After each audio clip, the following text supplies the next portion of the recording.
guys, what's going on? It's Josh the Millennial Reefer here, and today I am going to go over my 6 biggest plumbing failures and or stuff that I have learned to plumb a tank that I hope you can learn from. So, let's get started.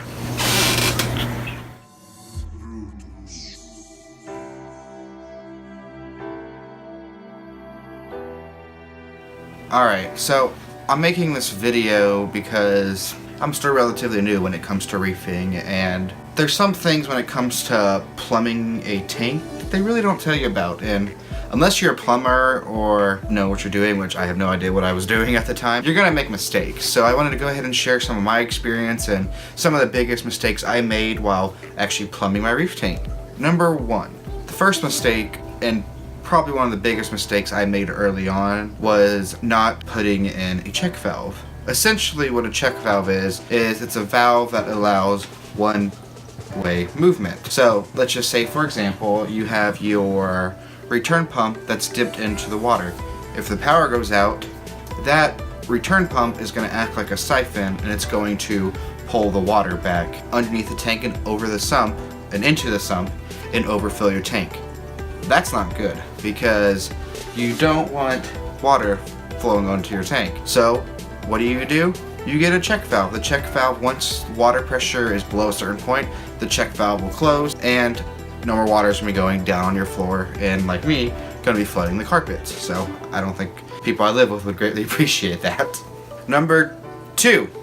Again, it's going to be a check valve. Actually, it's kind of be like a 2-in-1 thing. The first thing that I did not know when installing a check valve is that you don't need to put 2 check valves on a return pump. Now, that being said, the way my plumbing works is I have the return pump, it comes up and it makes a T, and I have 2 return pumps, one on either side of the tank. So what does that mean? That means that I don't need 2 check valves. Originally, when I set up my tank, I had 2 check valves. I had one on either side of the T, thinking, oh, well, I have 2 return pumps, I need 2 check valves. That was a big mistake, because when I turned the water on, water was only coming out of one of the return pumps, and I didn't know why, and I actually looked into it, and I guess what was happening is, so the T would have been right here. I know I'm probably very bad illustrated. So the T would have been right here.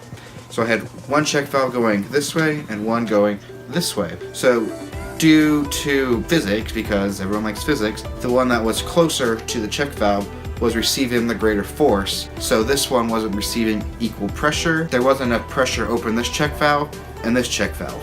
It wasn't working. So then what I decided to do, I decided to put them equal distance. That worked.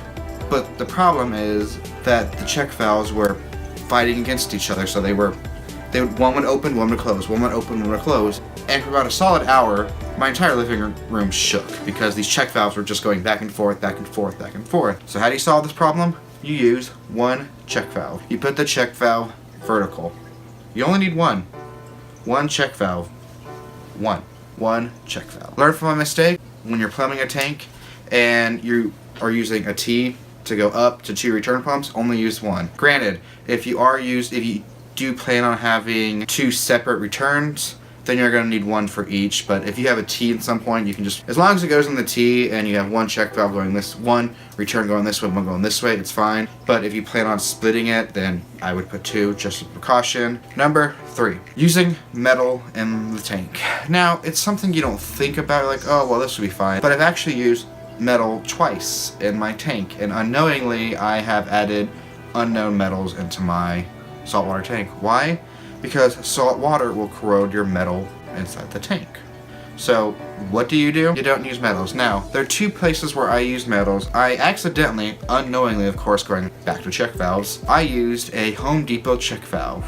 Now, if you ever go to Home Depot and you look at the check valves, you'll realize there is a spring inside the check valve. I didn't know that at the time, but spring over time will corrode, so you don't want to use that. And on top of that, it'll make your check valve fail over time, so don't use a metal check valve and don't use one from Home Depot, because it will more than likely have metal in it and corrode. Now, it's something simple. It's just one of those screw-on fasteners. I really don't know what it's called, but I'll show you what it is. Just don't use it. I have one right now underneath where my return pump is, and it's actually corroded to the point where it's corroded on. I haven't had time to go fix it, but you get the point. Number 4, something that I didn't know or that I wasn't aware of, when you're putting on your return pump, you get two little rings. You get the part that goes through the tank, and you get the part that screws on with the rubber piece. Something that I did not know with that is you don't need to make it tight to the point where the rubber piece is almost squeezing through. That's going to cause it to leak because it's too tight. Also, don't put silicone around the return pump, because if you ever need to tighten it or loosen it, you can't because there's silicone on it. I know it's not really plumbing, but it's just something that I made a mistake on, and I hope you guys don't make the same mistake. Just make sure it's tight, but not like too tight, if that makes sense, where you can still turn it with your hand and water's not leaking. If the rubber's working properly, it'll seal the tank and you don't have to worry about it. Number 5. Again, this is kind of gonna be another 2-for-1er, but I think it's important. And when setting up a saltwater tank, you want to use a ball valve and you want to use a union. One thing that I did not realize when setting up my tank is sometimes physics doesn't work in your favor and you need to adjust it. So if I did not have a ball valve, my actual return pump is not strong enough for my tank, and again, that's my fault.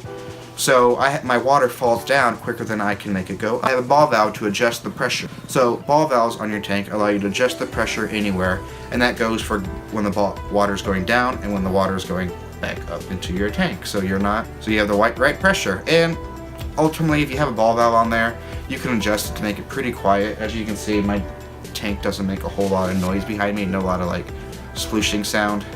You want to use a union. Now, what is a union?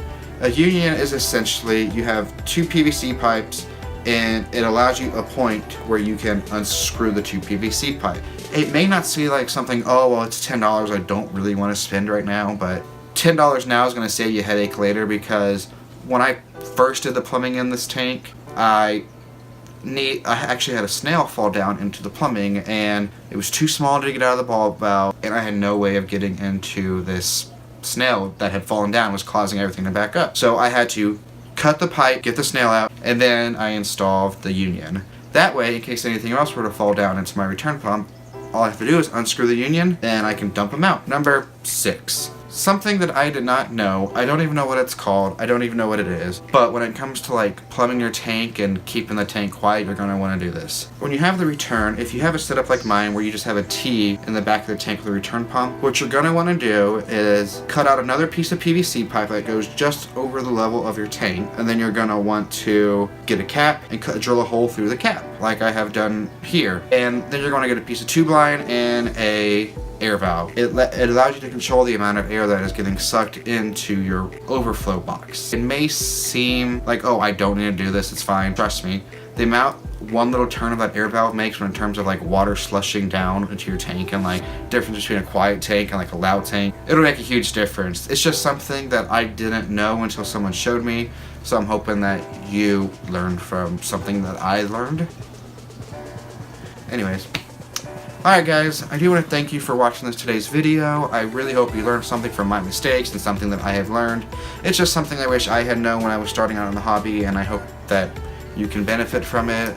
Or if you know something that you think that I should have added to this video, go ahead and comment down below and share your experience, because I love to hear people's stories and failures, because who doesn't love a good failure story? As always, I'm going to be double redundant. Give this video a thumbs up, like it, and subscribe, and have a great day, and keep on reefing.